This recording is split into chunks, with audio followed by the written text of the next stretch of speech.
Hello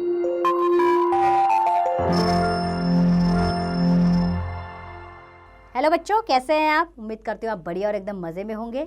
बच्चों, आज हम एक पाठ पढ़ेंगे जिसका नाम है भविष्य का भय।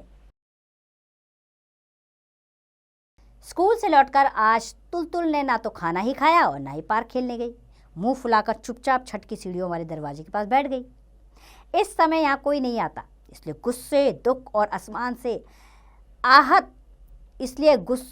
अपमान से आहत होकर तुलतुल यहीं दौड़ी आई थी। किताब का थैला रख ही रही थी कि दादी माँ बोल पड़ी, लो आ गई बहादुर लड़की, और बहादुरी का फल भी देख लो। खैर, तुम्हारा क्या, भोगना तो हम लोगों को है। तुरंत माँ बोल उठी, हम क्यों भोगने जाएं? जिसको बहादुरी का फल मिला है वही भोगे। आज से तुलतुल बर्तन धोएगी, झाड़ू पोछा करेगी, मसाला पीसेगी। इसी के कारण तो टूनी की माँ काम छोड़कर भाग गई है। भैया ने भी साथ नहीं दिया, बल्कि माँ की हाँ में हाँ मिलाकर बोला, माँ ठीक कह रही है, इसके लिए यही उचित है। हाँ, सभी तुलतुल को ही दोष दे रहे थे। उसी से तंग आकर टुन्नी की माँ नौकरी छोड़कर चली गई है। माँ मेज़ पर खाना लगा रही थी और बोलती भी जा रही थी, खाना खाकर बदन में ताकत लाओ और फिर काम में जुट जाओ। जब किसी का कहा सुनोगी नहीं तो और क्या होगा। लेकिन क्या तुलतुल ऐसे खाना खाएगी? तुलतुल ने स्कूल की यूनिफॉर्म भी नहीं उतारी, बस तीर की भांति छत की सीढ़ी पर जाकर बैठ गई। पहले तो उसे थोड़ा रोना आया। स्कूल से लौटते इतनी भूख लगती है, पर तुलतुल रोई नहीं, बल्कि यही सोच रही थी कि महरी को उसने किस तरह से तंग किया था। कल स्कूल से लौटते ही महरी को उसने सिर्फ इतना ही तो कहा, ओ टूनी की माँ, इतनी ठंड में टूनी को सिर्फ फ्रॉक पहनाई है और उस पर उससे चाय के बर्तन धुलवा रही हो। टूनी की माँ बोली थी, हर रोज़ थोड़े ही धोती है, जल्दी के समय थोड़ा हाथ बटा देती है। तुलतुल कहने लगी, वाह क्या खूब कही तुमने, तुम कैसी माँ हो, यह भी नहीं जानती कि यह अंतर्राष्ट्रीय बाल वर्ष है। और फिर टूनी की माँ की आश्चर्य से भरी आंखों को देखकर तुलतुल बोली, उफ, तुम तो इस बात के मायने ही नहीं समझोगी। सुनो, हमारी मिस ने कहा है। टूली की माँ हाथ का काम छोड़कर बोली, किसने कहा है? अरे बाबा, हमारी स्कूल की मास्टर दीदी, समझी कुछ? उन्होंने कहा है, यह जो नया साल चल रहा है ना, यह साल छोटे छोटे लड़के लड़कियों का है। इस साल छोटे छोटे लड़के लड़कियों की ज़्यादा देखभाल करनी होगी और उन्हें प्यार करना होगा, अच्छा अच्छा खाना देना होगा, अच्छे अच्छे कपड़े और जूते पहनने के लिए देने होंगे, उन्हें पढ़ाना लिखाना होगा, बच्चे बीमार ना पड़े उसका भी ख्याल रखना होगा, बच्चों से कोई गंदा छोटा काम नहीं करवाया जाए। बात समझ में आई? टूली की माँ थोड़ा हंसकर बोली, आई समझ में। और फिर अपनी लड़की से कहा, मुँह फाड़े बात निकलने की ज़रूरत नहीं है, जल्दी जल्दी हाथ चला।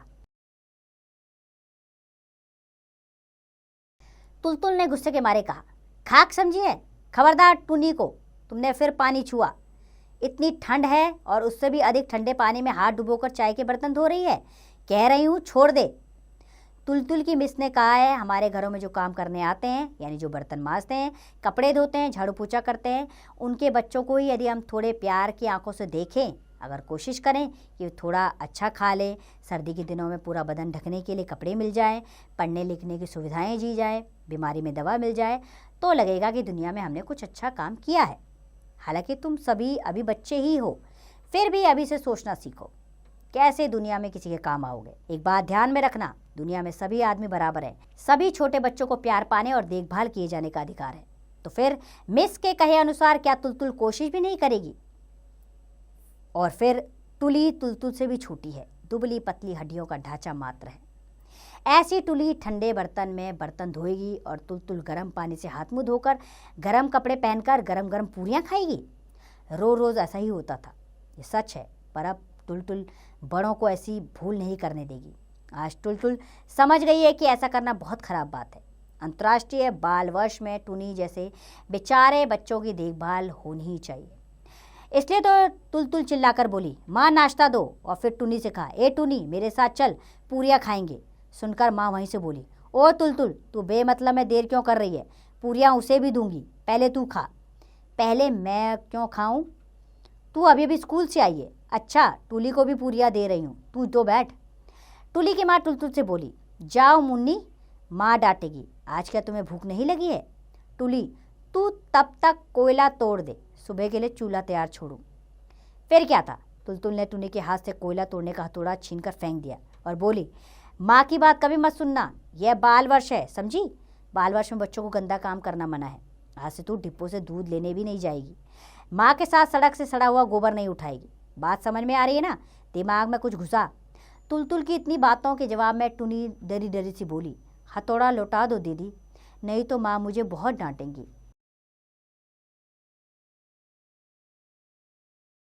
डांटने दो, मिस से कह दूंगी, मज़ा चखा देगी। तू अब भी क्यों खड़ी है, आना मेरे पास। इतना कहकर टुनी का हाथ पकड़कर तुलतुल से खुशती हुई खाने की मेज़ पर लाई। बेवकूफ़ लड़की रोने लगी। वह अपनी माँ के डर से रो रही थी। तुलतुल क्या यह समझ नहीं रही थी? उसकी माँ जल्दी जल्दी संदेश के खाली बक्से में 4-5 पूरियाँ, थोड़ी सी आलू की सूखी सब्जी और थोड़ा सा गुड़ रखकर बोली, जा टुनी, माँ के पास जाकर खा ले। टुनी जान बचाकर भागी। तुलतुल ने मन ही मन निश्चय कर लिया कि अगर माँ ने टुनी को भी एक जैसा खाना नहीं दिया तो तुलतुल भी खाना नहीं खाएगी। उसने माँ से कह भी दिया, बोली, मैं तो अच्छी मोटी हूँ, फिर भी इतना खाना देती हो, और टुनी चिड़िया जैसी है, उसे कुछ भी नहीं देती। जानती नहीं माँ, यह बाल वर्ष है। माँ बोलती है, जानती हूँ, ज़्यादा बकबक मत कर। लड़की के सिर पर तो भूत सवार हुआ है, लेकिन भूत जमकर बैठ गया हो तो कोई चारा भी नहीं है। खाना खाने के बाद तुलतुल ने देखा टुनी और उसकी माँ घर जा रही थी। तुलतुल ने डांट कर नहीं, अच्छी तरह से कहा, कल से टुनी ये सब गंदा काम नहीं करेगी। कल पापा तुम्हारा स्कूल में दाखिला करवा देंगे। दाखिला यानी कि एडमिशन।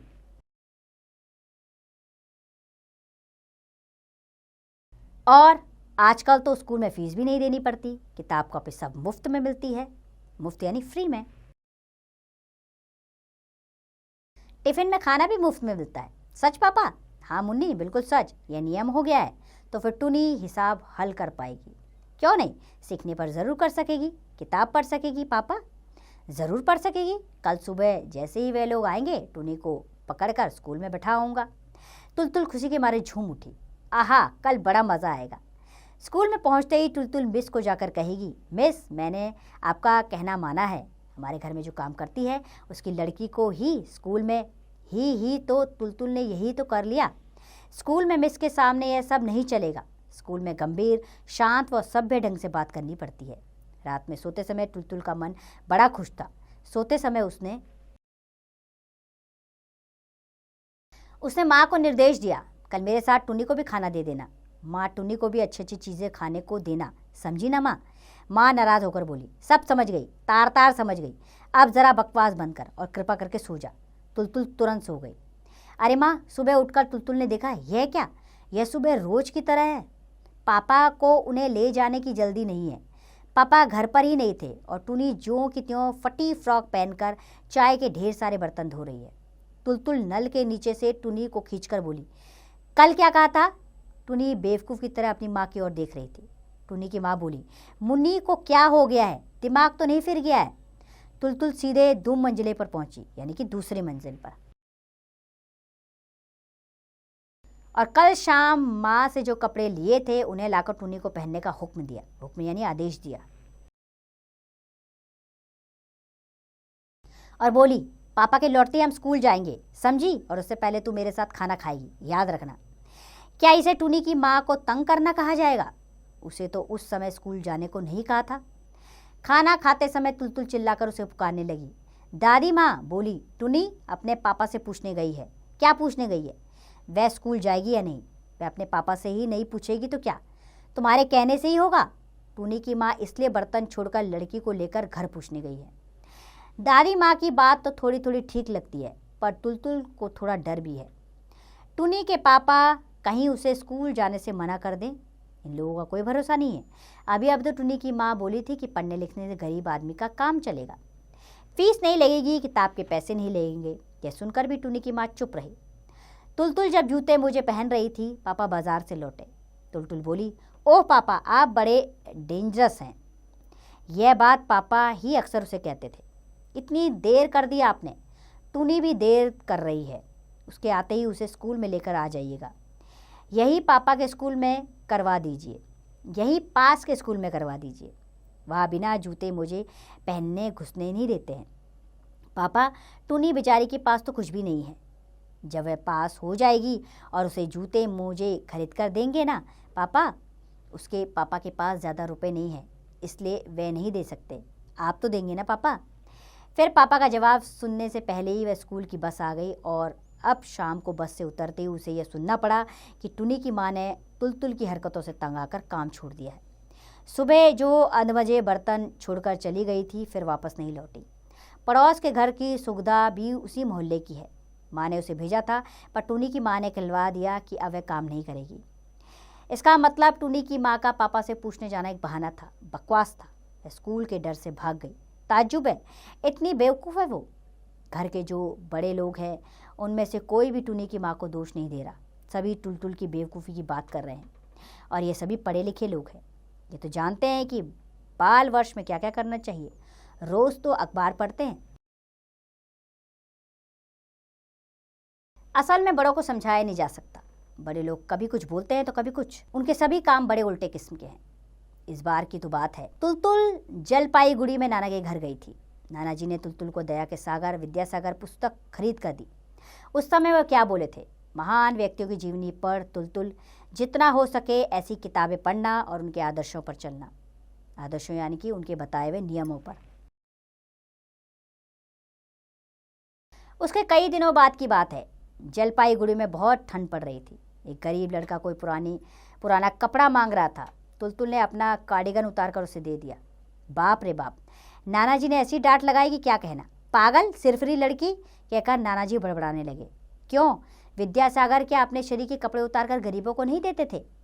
नाना जी बाद में हंसकर मजाक उड़ाते हुए बोले, अब कान पकड़ता हूँ, किसी को विद्यासागर की जीवनी नहीं खरीदने को दूंगा। इतना कीमती ऊनी कार्डिगन इस लड़की ने सड़क के भिखारी को दे दिया।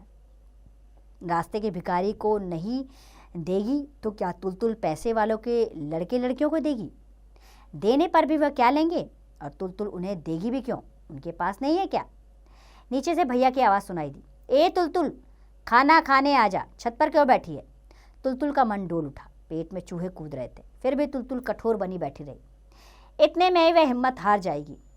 मिस ने यह भी कहा था कि कितने बच्चों को तो 2 बार का भरपेट खाना भी नहीं मिलता। भैया ने फिर पुकार कर कहा, बर्तन धोने के डर से नीचे उतर रही है क्या? बर्तन धोने के डर से नीचे नहीं उतर रही है क्या? हाँ हाँ हाँ, ही, इतना डरने की ज़रूरत नहीं, तुम्हारा कसूर माफ़ कर दिया गया है। तुलतुल ने फिर चिल्लाकर बोलना चाहा। दंड किस चीज़ का? मैंने कोई गलती नहीं की है। पर वह कुछ बोल नहीं पाई। उसकी आवाज़ रूंध गई, यानी कि उसकी आवाज़ में रोनापन झलक रहा था। अब दादी माँ ने पुकारा, पूरियाँ ठंडी पड़ रही हैं। तुलतुल मुंह कठोर बनाकर वैसी ही बैठी रही। इसके बाद ही माँ आई। यह क्या नखरा हो रहा है? तुम्हें क्या सचमुच ही बर्तन मारने और कपड़े धोने के लिए कहा गया है? सर्दी के दिनों में काम वाली काम छोड़ दे तो कैसा लगता है? तू क्या समझेगी? कोई तुझे बेमतलब डांटना थोड़े ही चाहता है। ले अब चल उठ, खाना खा ले, ज़्यादा नखरे करने की ज़रूरत नहीं है। तुलतुल गुस्से में ही बोली, मैं नहीं जाती। जाओ, मैं नहीं जाऊँगी। ठीक है, आने दो तुम्हारे पापा को। लाडली बेटी को इतना प्यार करने का मज़ा वह भी ले। बेटी की हाँ में हाँ मिलाकर बोले, हाँ हाँ, टुनी को स्कूल में दाखिला दिला देना अच्छा रहेगा। पर तू ही सोच, टुनी अगर स्कूल जाने लगेगी तो उसकी माँ का गुजारा कैसे होगा? टुनी कितना हाथ बटाती है। तुलतुल के गले में दुगनी ताकत थी। झटक कर बोली, यही तो खराबी है। मिस ने कहा है, छोटे छोटे बच्चों से काम कराना बहुत बड़ा पाप है। समझी, तुम सब पापी हो। माया सुनकर भी नहीं घबराई, हंसकर बोली, क्या करूं? तू बोल। पापी संसार में जन्म लिया है, पापी बनकर रह रही हूँ। इस दुनिया को नए सिरे से बदलने की क्षमता तो मेरे में नहीं है। अगर ऐसा ना किया जाए तो संसार का उद्धार भी नहीं होनेगा। तू बड़ी होगी तो इसे बदल डालना, तू और तेरे दोस्त सभी मिलकर। हम लोगों की तरह का पाप तुम लोग नहीं करना। इस बात से ना जाने क्या हुआ, अचानक तुलतुल बिखलक कर रो पड़ी। माँ से लिपट कर बोली, अगर बड़ी होकर मैं भी तुम्हारी तरह उलट पुलट जाऊं तो? अगर बेवकूफ़ बन जाऊं तो? अगर यह भूल जाऊं कि सभी लोग एक समान हैं? तो बच्चों, इस पाठ का मौलिक ज्ञान है कि हमें बाल श्रम को रोकने के लिए भरसक प्रयत्न करने चाहिए। बच्चे देश का भविष्य होते हैं, हमें उनकी उचित शिक्षा दीक्षा के लिए प्रयास करना चाहिए। तो बच्चों, हमें ज़रूरी है कि सभी बच्चों की शिक्षा पर ध्यान देना, चाहे वो अपने हों, चाहे हमारे आस पड़ोस के आसपास के रहने वाले हों। हर बच्चों को शिक्षा देना उनका मौलिक अधिकार है और इस अधिकार से उन्हें वंचित नहीं करना चाहिए। इस अध्याय का केंद्रीय बिंदु है कि बाल श्रम निषेध है। बाल मजदूरी पर एक ज्वलंत प्रश्न उठाया गया है। बालिका नहीं, सभी के मन में बाल श्रम के प्रति चेतना जगाने का प्रयास किया है। एक छोटी सी बच्ची जिसने सबको झंझोड़ के रख दिया कि बाल श्रम एक दंडनीय अपराध है, इसे सबको मिलकर रोकना चाहिए। तो उम्मीद करती हूँ बच्चों ये पाठ आपको अच्छा लगा होगा। अब इसका अभ्यास करें, आप स्वयं कीजिए।